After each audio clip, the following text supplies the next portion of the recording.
Hello everyone, welcome back to my channel. इस video में हम करेंगे क्लास 11 की पॉलिटिकल साइंस का चैप्टर नंबर 8 लोकल गवर्नमेंट। तो लोकल गवर्नमेंट जो हमारा चैप्टर है उसमें हमने पार्ट 1 कंप्लीट कर लिया है, जिसमें हमने लोकल गवर्नमेंट के फीचर्स के बारे में पढ़ा। जैसे कि लोकल गवर्नमेंट लोगों के काफ़ी पास होती है, ताकि लोगों के जो भी पर्सनल इश्यूज़ हैं, जो भी विलेज वगैरह में जो भी इश्यूज़ हो रहे हैं, वो सारी चीज़ों को सॉल्व किया जा सके बाय लोकल गवर्नमेंट। ओके, तो लोकल गवर्नमेंट काफ़ी सारे अच्छे अच्छे काम भी करती है, ठीक है, एट द लोकल लेवल। और day to day life activities जो भी होती हैं उनमें लोकल गवर्नमेंट का काफ़ी ज़्यादा रोल होता है। ओके, सो अगर आपको वो वीडियो देखनी है तो उसका लिंक आपको डिस्क्रिप्शन बॉक्स में मिल जाएगा। And now we will start the next topic, growth of local government in India. ठीक है, यानी कि लोकल गवर्नमेंट की ग्रोथ कैसे स्टार्ट हुई, अब लोकल गवर्नमेंट बनी कैसे, ये सारी चीज़ें हम इस टॉपिक में रीड करने वाले हैं। Let us now discuss how local government has grown in India and what our constitution says about it. इसके बारे में हमारा कॉन्स्टिट्यूशन क्या कहता है और लोकल गवर्नमेंट कैसे इंडिया में डेवलप हुई, ये सारी चीज़ें हम इस टॉपिक में रीड करेंगे। अब ये माना जाता था कि ये जो सेल्फ गवर्निंग विलेज कम्युनिटीज़ जो हैं वो पहले के टाइम से एग्जिस्ट करती है। ठीक है, सेल्फ गवर्निंग विलेज कम्युनिटीज़ यानी कि जो विलेज अपने आप को खुद से गवर्न कर लेती है। ठीक है, अब ये पहले भी एग्जिस्ट करता था, लेकिन इसको पहले किसी और नाम से जाना जाता था, जैसे कि इनको सभास कहा जाता था। काफ़ी सारे लोग इकट्ठे होते थे और इसी तरीके से गांव वगैरह के बारे में डिस्कशन करते थे, जो भी प्रॉब्लम्स होती थी। इनको विलेज असेंबलीज भी कहा जाता है। अब धीरे धीरे कर जैसे जैसे टाइम चेंज होता रहा, तो ये जो विलेज बॉडीज़ है, ठीक है, इन्होंने पंचायत्स की फॉर्म ले ली। अब ये पंचायत्स नाम भी सोच समझ कर रखा गया है। पंच यानी कि 5, एन असेंबली ऑफ 5 पर्सन, जिसमें 5 लोगों की असेंबली हो, 5 लोग जिसमें इकट्ठा बैठकर डिस्कशन करें। और ये जो पंचायत्स हैं ये विलेज लेवल पर जो भी इश्यूज हैं उनको सॉल्व करती है। Their role and function kept on changing at different points of time। इनके जो रोल है, जो फंक्शंस हैं, वो टाइम के अकॉर्डिंग चेंज होते रहते हैं। ठीक है, टाइम के अकॉर्डिंग तो सारी चीज़ें चेंज होती है, कोई भी चीज़ें सेम रहती नहीं है।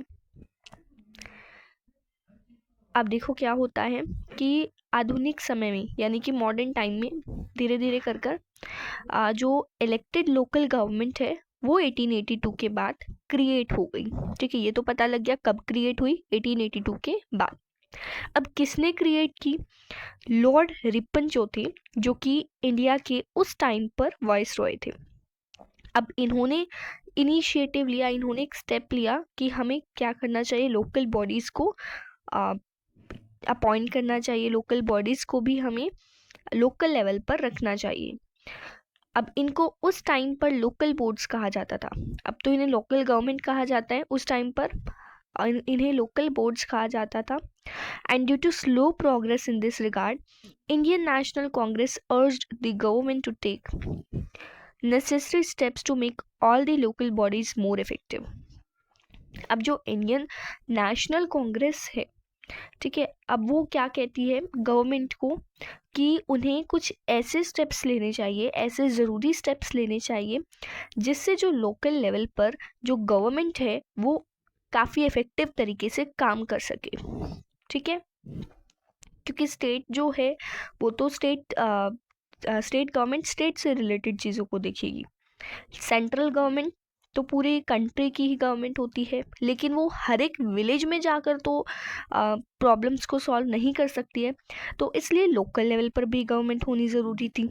तो इसलिए लोकल लेवल की जो गवर्नमेंट है उसको इफेक्टिव बनाने के लिए स्टेप लिया जाता है।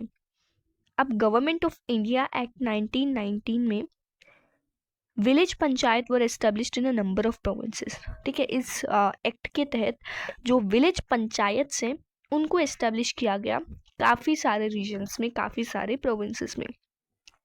अब इसी तरीके से जो ट्रेंड है लोकल गवर्नमेंट बनाने का, पंचायत्स, विलेज पंचायत्स बनाने का, ये ट्रेंड कंटिन्यू होता रहा after the government of India act act of 1935 जो गवर्नमेंट ऑफ इंडिया एक्ट था उसके बाद।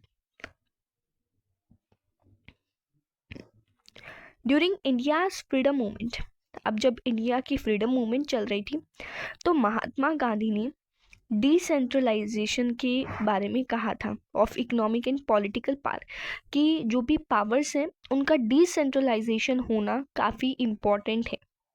ठीक है, हर चीज़ की शेयरिंग होती है तो ये पावर को शेयर करना भी इम्पॉर्टेंट था, लोकल लेवल पर भी पावर को देना ज़रूरी था, ऐसा महात्मा गांधी जी मानते थे। एंड ये भी वो सोचते थे कि विलेज पंचायत्स को स्ट्रेंथन करने का मतलब है इफेक्टिव डिसेंट्रलाइजेशन।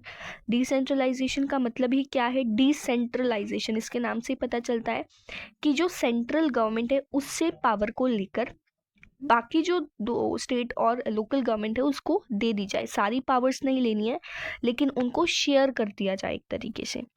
और ये जो डेवलपमेंट इनिशिएटिव्स हैं that must have local involvement in order to be successful. अगर हमें जो भी छोटी छोटी विलेजेस हैं उनकी डेवलपमेंट करानी है तो लोकल लेवल पर तो गवर्नमेंट होना इम्पॉर्टेंट है। Panchayats therefore were looked upon as instruments of decentralization and participatory democracy. अब जो पंचायत्स हैं वो क्या करती है? डेमोक्रेसी को बढ़ावा देती है। किस तरीके से? क्योंकि देखो डेमोक्रेसी का मतलब ही क्या होता है? लोकतंत्र। ठीक है, यानी कि लोगों की इन्वॉल्वमेंट होना ज़रूरी है। अब लोगों की इन्वॉल्वमेंट कैसे हो सकती है? जब पंचायत्स, विलेज पंचायत्स बनेगी तभी लोगों की इन्वॉल्वमेंट हो सकती है। ठीक है, और इनको तो डायरेक्टली इलेक्ट किया जाता है लोगों के द्वारा। A national movement was concerned about the enormous concentration of powers in the hands of Governor General sitting at Delhi. अब हमारी जो नेशनल मूवमेंट थी वो इस चीज़ से कंसर्न थी कि जितनी भी पावर्स हैं वो एक ही के हाथ में, गवर्नर जनरल जो कि दिल्ली में है उनके हाथ में है। तो पावर का डिसेंट्रलाइजेशन करना, पावर को डिवाइड करना तो इम्पॉर्टेंट है, शेयर करना तो ज़रूरी है। हमारे लीडर्स के लिए इंडिपेंडेंस का मतलब है एन एश्योरेंस कि इंडिपेंडेंस तभी होगी जब पावर्स का, जब डिसीजन मेकिंग का डिसेंट्रलाइजेशन होगा। ठीक है, अब जब हमारा कॉन्स्टिट्यूशन प्रिपेयर हुआ तो जो लोकल गवर्नमेंट का जो सब्जेक्ट था वो स्टेट्स को दिया गया। ठीक है, कि लोकल गवर्नमेंट किस तरीके से बनानी है ये चीज़ें स्टेट्स के हाथ में दी गई। एंड ये भी मेंशन किया गया directive principles of the state policy as a policy. इनको भी DPSP directive principle of state policy में मेंशन किया गया।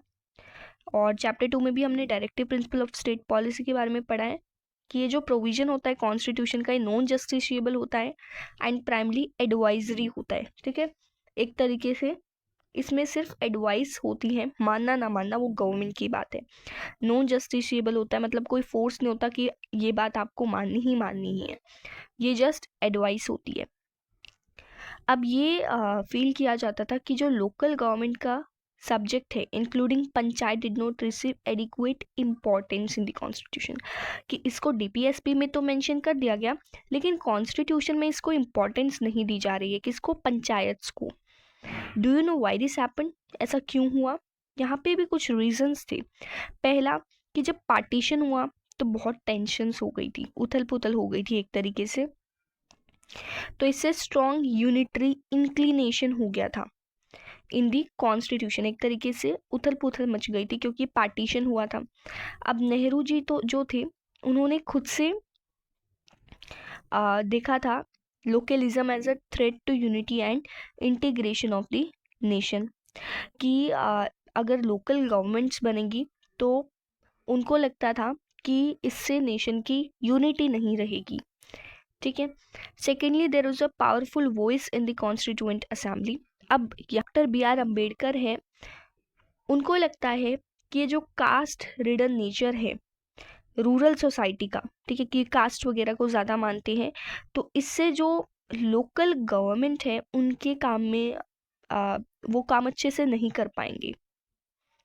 However, nobody denied the importance of people's participation in development planning. लेकिन किसी ने भी लोगों की पार्टिसिपेशन को मना नहीं किया कि आप डिसीजन मेकिंग में पार्टिसिपेट नहीं कर सकते। काफ़ी सारे जो मेंबर्स थे कॉन्स्टिट्यूएंट असेंबली के, वो चाहते थे विलेज पंचायत्स जो है वो डेमोक्रेसी का बेसिस बने इंडिया में, लेकिन they were concerned about factionalism and many other ills present in the villages.